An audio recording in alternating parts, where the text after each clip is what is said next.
industrial property is a bit of a hot topic at Hot. the moment. Yeah, Everybody seems to want some piece of industrial property. They do, and yields are very tight. I guess.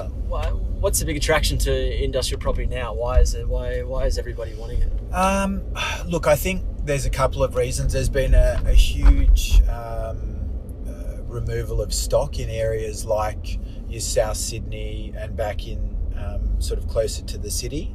With regentrification, those spaces have turned into commercial office space or residential, and so as a result, there's all these people who have substantial amounts of money who need to move their business further out and still be on the commuter lines. I also think with the rise of the internet shopping, there's people who need to be close back into the city to provide those services, and that faster, everybody wants things faster, so they need to be able to service that. But the big thing is, in my opinion, is that you're buying land with holding income, and I think that's a huge opportunity, is to have that cash flow over land. That's the ideal sort of investment. And typically with industrial, you're buying big tracts of land when you buy your industrial property. And so that's what investors are after, right? They're wanting some kind of form of income from something that they buy. Is that what you're saying? Completely. And that's why residential land at the moment is more challenging, because you can't realise the potential on it as quickly. People need to have that income to hold the land. I mean, you're borrowing money from the bank. You need to be able to service that land. Or buy it at such a good price that you can can afford to do that.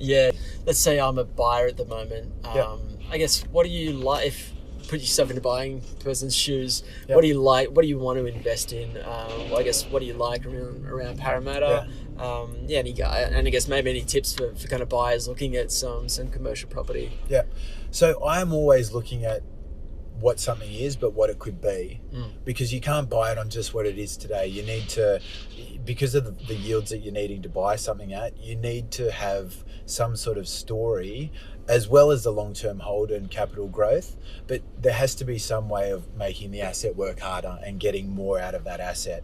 I'm a big believer in looking to the future, and while Parramatta is an area which has undergone substantial amounts of growth, I see huge opportunity in areas surrounding Parramatta, which will continue to service that area, but also, further afield, like your Liverpool CBD, which is going to be heavily driven by the Badgerys Creek Airport, or Penrith. I think those two opportunities, if somebody's looking at what Parramatta was, 10, 20 years ago, I would be looking at markets like that at the moment.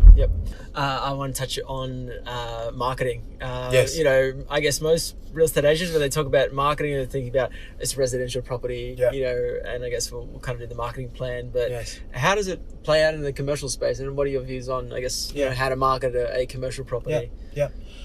Look, I'm a massive believer in advertising a property. Buyers come to me all the time and say, we want to buy stuff off market. There's a reason why they want to buy off market, is because they're trying to make their money in the buying. Our whole thing is about creating competition, and competition is created through a process, and as part of that process, marketing is undertaken. In all honesty, you just don't know who your buyer is, and you can have a really good idea and you can go out to a whole lot of prospective parties, but sometimes you find that rare buyer who you just don't know, and that's really what you're looking for when you're doing it, as well as it allowing you to create that competition and competitive process.